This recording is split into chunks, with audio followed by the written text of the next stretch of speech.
Good afternoon. Welcome to another exciting edition of Reading with Mr. Eble. So we'll continue on with the Miscalculations of Lightning Girl. So today we're going to be reading chapters 5 and 6. So chapter 5 and 6. Finding room 213 is easy. Getting in is impossible. From the hall, I tap my toe 3 times and watch 4 kids go to the door. Mr. Stoker shakes hands with each of them before he allows them into his class. He holds their hands for 3 seconds as he speaks to them. He smiles more than the kids do. I assume this is a first day ritual and not something we have to go through each morning. Maybe I should try again tomorrow. Another student goes in, then another, each forced to shake hands with the teacher. Hey! Out of nowhere, Wendy jumps in front of me. Sorry, I ran off. Needed to use the bathroom before class. That's what happens when you start the day with 3 cups of coffee. You drink coffee? When my mom's not looking. Coffee isn't bad for you. Some people say caffeine stunts your growth, but I'm fine with that. I'd like to stay this size. Plus, I needed a jolt. I stayed up all night listening to Hamilton. I don't drink coffee. Dulls the senses. Okay. I don't mean it for it to sound like a question. The Tony Award-winning musical, she says. You know it, right?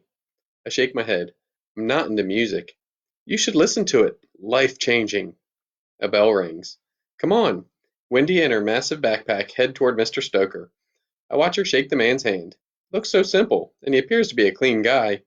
He's tall with cropped black hair, a thin mustache, and dark brown skin. He wears a bright white shirt with a narrow green tie, the color of the number 38. His dark blue pants, color of 62, look brand new. He probably washes regularly, but he's touched the hand of every kid who walked into the room. The exponential magnitude of germ growth is disgusting. I force myself not to estimate the number of bacteria being passed around. I feel dizzy. As the hallway clears out, Mr. Stoker notices me. "Do you need some assistance?" he asks in a friendly store clerk way. "No." "Are you supposed to be in my homeroom?" he asks, still smiling. "Yes, sir." "Are you Lucille Callahan?" I nod. We've never met before. I know that much. Maybe the principal warned him about me. Maybe if I'm late, they'll kick me out of school. Your grandmother sent me an email. She said you hadn't been to middle school before. But don't worry, it's a new year for everyone. Except me. This is my 15th year in 7th grade. He motions to the door and then puts his hands in his pockets. I wonder what else Nana told him. Obviously, she mentioned my phobia. I slowly walk to the door. I keep my eyes on Mr. Stoker to see if he takes out his germy hands, but he just rocks back and forth like he's listening to music. Welcome. I'm Mr. Stoker, your homeroom and first period math teacher. Please find your seat. They're labeled. I have one question for you. Do you prefer to be called Lucille or Lucy? Lucy. The moment I step into room 213, I fall in love. Mr. Stoker has a banner that wraps around all 4 walls with the value of pi to the 280th place. By the way, it's 2. And he has posters with equations, and one with the Fibonacci sequence. If I had to pick a favorite math sequence, it would be Fibonacci. 0, 1, 1, 2, 3, 5, 8, 13, 21. Just keep adding the previous 2 numbers. Mr. Stoker also has some funny posters. 5 out of 4. People don't understand fractions. And another. Math is a journey. No, so show your work. Lucy, Wendy half yells, half whispers, and everyone turns to look at me.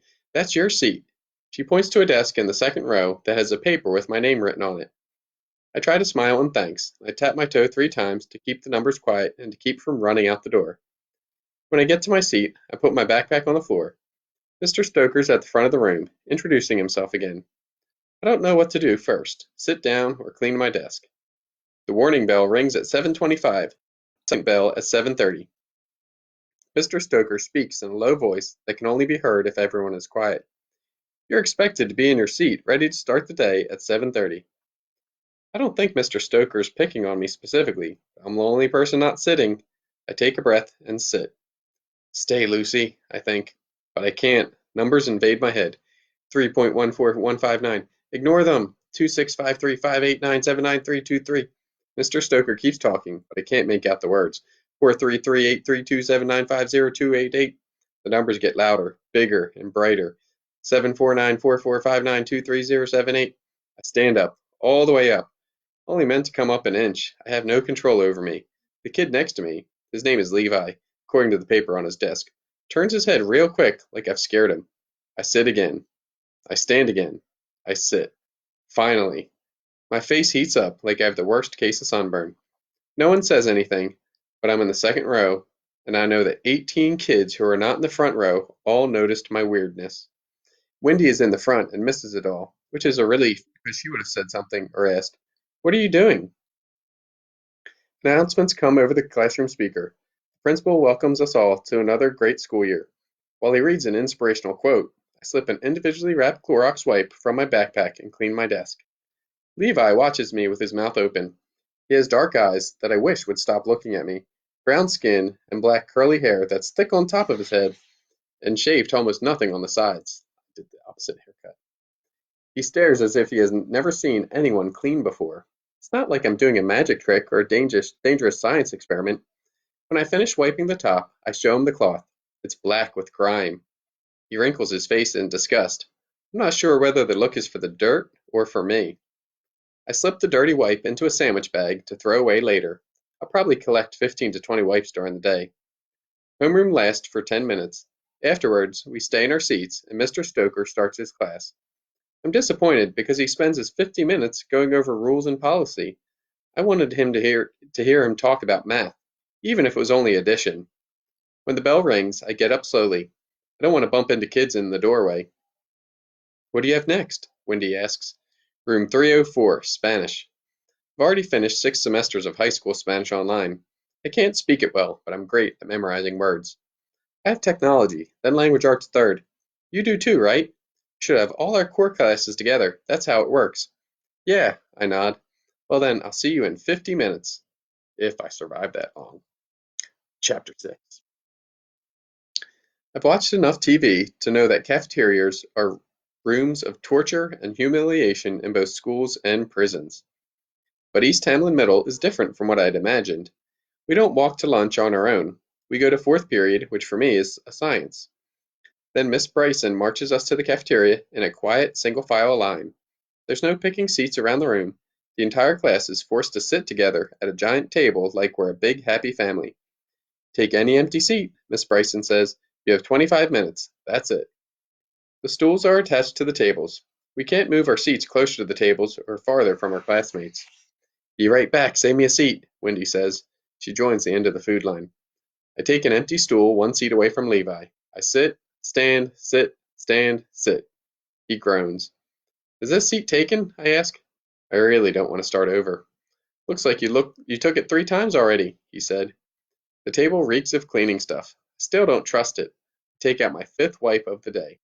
"Hey, cleaning lady," a girl farther down the table calls out. "Will you wipe my spot too?" I offer her an extra individually wiped Clorox wipe. This makes her and the girls on each side of her fall over laughing. "You're such a freak," and she rolls her eyes. I use my wipe. The dirt and germs bother me more than the nasty comments. "You're really good at that," the girl says. "Do you do toilets too?" I try to avoid public restroom except in emergencies, but if I do need to go, I disinfect the toilet seat. Then I put down a layer of toilet paper for protection. I also clean the faucet handles and the paper towel dispenser. And then I wash my hands for a minimum of 2 minutes in the hottest water available. In my opinion, it's never hot enough. But I don't explain any of this to the girl. I'm pretty sure she doesn't want me to answer her question. Levi grabs the used wipe out of my hand. He holds it up to show the girl and her friends. "How do you like this, Maddie?" She wrinkles her lips and scrunches her nose. "This place is so disgusting." Then she stands up. "Let's move." "Sit down," Miss Bryson barks from the staff table next to ours. "Lunch isn't over." Kids, would you like to have your teachers sitting with you in the cafeteria, like right next to you? That'd be awesome. We we need to move. Maddie says we, but she's the only one who stood up. "Sit down." Maddie slowly sinks back into her seat. Her eyes narrow at me. Suddenly she stands back up like something pinched her butt. The entire class turns her direction. It's quiet for the first time. Maddie slowly sits down again. I know what's coming. Please don't, I think. She stands again. Sits. Stands. Everyone laughs. "Enough," Miss Bryson yells. Her mouth is full of salad, and her voice doesn't have the force she probably intended. "Sorry, I'm done," Maddie says sweetly. I use hand sanitizer, approximately 3 times the recommended amount, and then focus on my lunch. Nana packed me a ham sandwich on white bread, a bag of plain potato chips, a peanut butter granola bar, and a fruit punch juice box. I wonder what would be the easiest to choke on. That was a good impression, Maddie, the boy at the end of the table says over the laughing. You all even look alike. Who? Maddie shrieks. You and the cleaning lady. Ick, no way. Maddie says it like she's being compared to a llama. I don't like it either, but I'm not making gagging noises. We both have long brown hair pulled into a braid, but mine falls halfway down my back, the style similar to what I wore in elementary school. Maddie's is a trendy side braid pulled over her right shoulder. We have white skin and brown eyes. At least I think her eyes are brown. I haven't looked at her long enough to know for certain. And thanks to the school's SMOD policy, we're dressed like twins in white polo shirts and navy blue shorts, like the number 7. I play with my lightning bolt necklace and make a wish. Make me invisible. Make this all go away. But Uncle Paul said the charm was lucky, not magical. Nana has included a note on my napkin. It won't kill you to smile, it says. I'm starting to think Nana never went to middle school. Wendy sits down next to me. What did I miss? Nothing. I don't have the energy to tell her. I'm starving, but I'm not sure any of this is actually food, she says.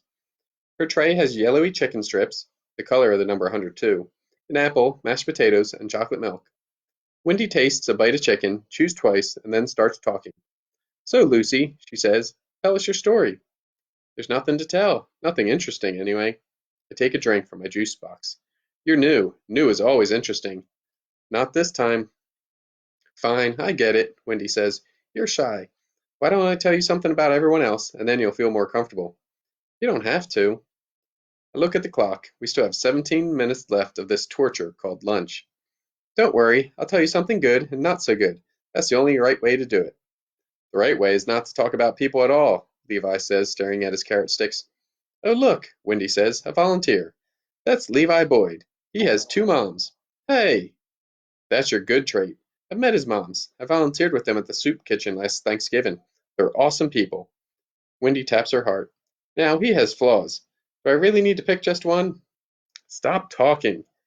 Levi pulls the hood of his East Hamlin sweatshirt over his head, covering his curly black hair. Levi thinks he's part of the paparazzi. He's always taking pictures and not on his phone. It's weird. She pauses like she's waiting for Levi to fire back, but he ignores her. No one else seems to be paying any attention to Wendy and me either. Maybe the necklace is magical.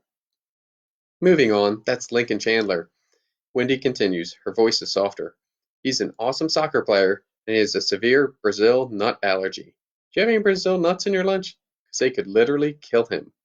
I shake my head and hold up my granola bar. It's peanut butter.